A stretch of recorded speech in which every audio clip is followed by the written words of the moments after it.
Lunch is finished. The plates are cleared. The kitchen is quiet again.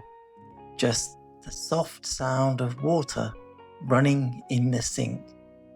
And then that too stops. A little boy is putting on his shoes by the front door. His name is Henry. He is 4 years old. He has round cheeks and a striped jumper and one shoelace that is always coming undone. His father ties it for him. Double knot, his father says. Henry looks at it seriously. Double knot, he agrees. His baby sister is in the pram. She is already outside. His mother is with her. Henry can see them through the frosted glass of the front door. Two shapes, one tall, one small and round. His father opens the door. The afternoon air comes in, cool and fresh and smelling of autumn. Leaves and earth and something that is not quite rain, but not quite dry either. The particular smell of an October afternoon in London. Henry breathes it in. They go out together. Down the front path, through the gate. Henry closes the gate behind him. He always does this now. He learned it matters. He closes it carefully. He checks it is shut. It is. The park is at the end of the road. 5 minutes if you walk slowly. They always walk slowly. There is no reason not to. The pram wheels make a soft sound on the pavement. A low, steady rumble. Henry walks beside his father. He looks at things as he goes. A cat on a windowsill, grey and very large. It watches them pass with mild interest. Henry watches it back. It blinks. He blinks. It looks away first. Henry considers this a win. A puddle near the drain, long and narrow. He steps around it carefully. He is wearing good shoes today. He saves the puddles for boot stays. This is his system. He thinks it is a good system. A front garden with a pear tree. 2 pears still on the branches, high up. The others have all fallen. He can see them in the grass below, yellow and soft, and going back into the earth. He points them out to his father. His father looks. Those 2 are holding on, his father says. Henry nods. Good for them, he says. They reach the park. The iron gates are open. They always are during the day. Henry goes through first. He puts his hand on the cold iron bar as he passes. He always does this. He does not know why. It just feels right. The park is not very busy this afternoon. It is a Tuesday. Tuesday afternoons are quieter than weekends. Henry likes Tuesday afternoons in the park for this reason. More space, more quiet, more of the park for noticing things. They take the path to the left, the one that goes around the edge, under the big trees. The trees are losing their leaves now. The ground beneath them is covered. Orange and brown and dark red and yellow. A whole carpet of them. Deep and soft and making a particular sound underfoot.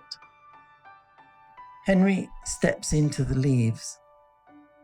He lifts his feet higher than necessary. He brings them down with purpose. Crunch, crunch, crunch. He does it slowly, deliberately, listening to each one. His father pushes the pram alongside him on the path. He is not in a hurry. He watches Henry in the leaves. He does not say, "Come back to the path." He just walks slowly beside him. Henry's baby sister is looking up at the trees from the pram. Her eyes are very wide. All those branches above her, all those colours, leaves drifting down now and then. One lands on the pram hood. She looks at it. It is bright orange. 5 points, like a small hand. She looks at it for a very long time. Henry comes back to the path. He has a leaf in each hand. He chose them carefully from the ground. One red, one yellow. He holds them up to the light. The sun comes through them. The red one glows like something lit from inside. The yellow one is almost golden. You can see the veins running through it. Thin dark lines in all directions, like a map of somewhere very small. He brings the red one over to the pram. He holds it above his sister. She looks at it. Her hand comes up. She reaches for it. Her small fingers open and close. Henry lowers it slowly. She grabs it. She holds it tightly. She looks at it with her whole face. Henry watches her. He is quiet for a moment. They walk on, further around the path. The trees here are older, very tall. Their trunks are wide and dark. The bark is rough and deeply lined.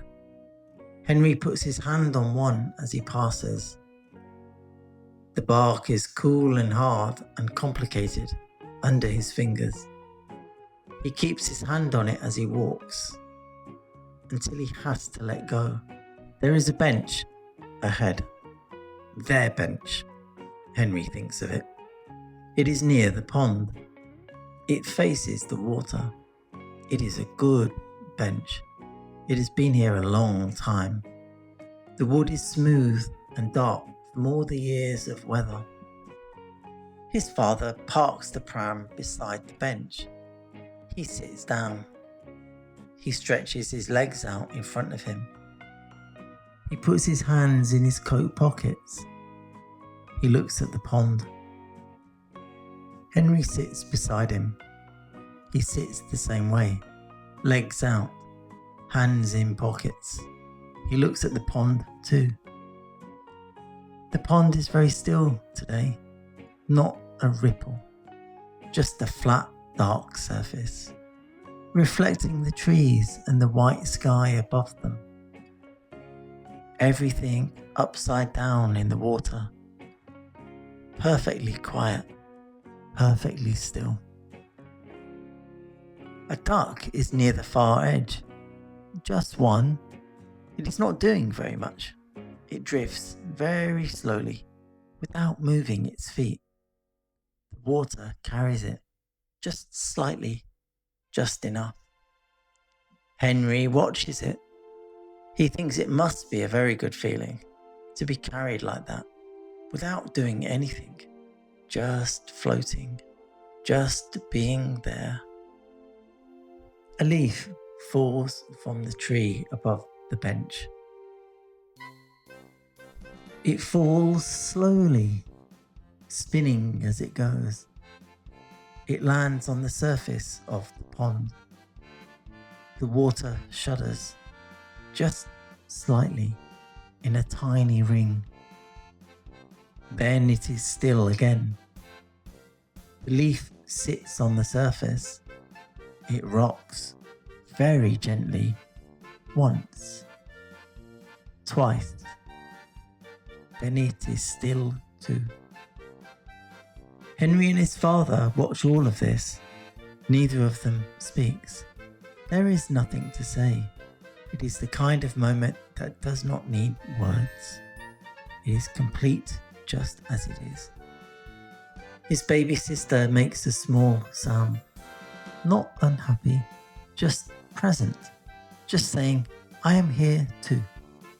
Henry looks at her. She still has the red leaf. It is a little crumpled now, but she is holding it carefully, her fist around it, like something precious. His father puts his arm around Henry. Henry leans against him. His father is warm and solid and smells like his coat and the afternoon. Henry closes his eyes for a moment, just one moment.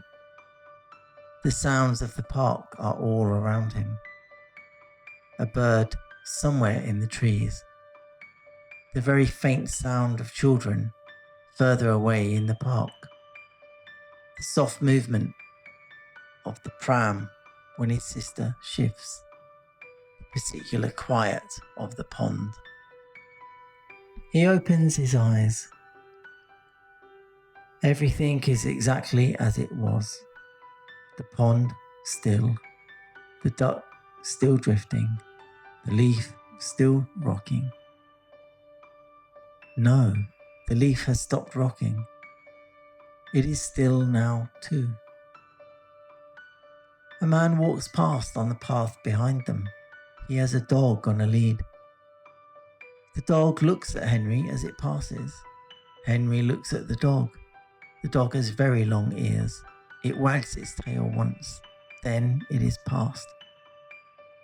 Henry watches them go along the path, the man and the dog getting smaller, until they turn the corner under the big trees, and they are gone. He looks back at the pond. The duck has moved. Not far, just a little closer to the middle now. Still not doing very much. Still just being there. Still being carried by the water without any effort at all. Henry thinks he would like to be a duck on a still pond on a Tuesday afternoon. He thinks it sounds like a very good life. His father shifts beside him. A breeze moves lightly across the pond. Not enough to disturb the water very much. Just enough to stir the leaves above them. Henry looks up. The branches move gently against the pale afternoon sky. Orange leaves flicker in the light. One lets go, then another. The first leaf drifts down toward the water. The second lands softly on the grass near the bench. His baby sister watches both of them. Her eyes move slowly from the tree to the pond and back again. The red leaf is still in her hand, a little crumpled now, but still important. Henry smiles. Across the pond, the duck has reached the middle at last. It has done almost nothing to get there. The water carried it, slowly, patiently, without any hurry at all. Henry likes that. A dog barks somewhere beyond the trees. The sound comes and goes. The pond remains still. The bench remains warm beneath him. His father says nothing. Henry says nothing. Neither of them needs to. The afternoon already feels complete. The trees, the leaves, the duck. the pond, his sister holding a leaf as carefully as treasure. All of it belongs together somehow. The breeze passes once more through the branches overhead. The leaves answer with a soft rustling sound. Henry listens. For a while, that is all he does. Just listens. The duck drifts. The leaf floats. The trees stand quietly around the water, and the afternoon carries on exactly as it is. Slowly, peacefully, without needing to become anything else. A man walks past on the path behind them. He has a dog with very long ears. The dog pauses for a moment. It looks toward the pond. Then it follows the man around the bend beneath the trees. Gone again. The park settles back into itself. The duck drifts a little further. The floating leaf turns slowly on the water. Near the edge of the pond, a second leaf lands, then a third, each one making the smallest ring before the stillness returns. Henry watches them spread, circle after circle, then disappear. His sister makes another small sound from the pram. His father smiles. The red leaf is still held tightly in her hand. The afternoon light has changed now. Not brighter, not darker, just softer. The trunks of the trees glow faintly where the sunlight touches them. The pond reflects the sky. The sky reflects the pond. For a moment, Henry is not quite sure where one ends and the other begins. He leans back against the bench. The wood feels smooth through his coat. The air smells of leaves and earth and the coolness that comes before evening. A bird calls somewhere above them. Another answers from deeper in the trees. Then quiet again. The duck keeps drifting. Leaves keep falling. The pond keeps holding the sky. And Henry sits beside his father while his sister holds her red leaf. There is nowhere else they need to be. Nothing else they need to do. Just this bench, this pond, this Tuesday afternoon, and the slow, gentle feeling of watching the world carry on around them.